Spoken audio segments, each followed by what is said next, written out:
Hello, children. Today, the moral story is about the proud rose. Once upon a time, in a desert far away, there was a rose who was so proud of her beautiful looks. Her only complaint was growing next to an ugly cactus.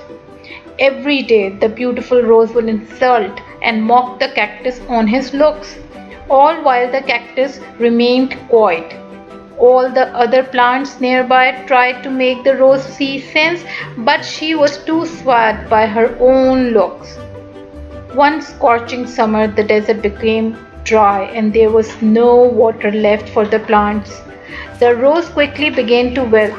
Her beautiful petals dried up, losing their lush color. Looking to the cactus, she saw a sparrow dip his beak into the cactus to drink some water. Though ashamed, the rose asked the cactus if she could have some water. The kind cactus rightly agreed, helping them both through the tough summer as friends. The moral of the story is never judge anyone by the way they look. So, the children, until next video, take care and bye bye.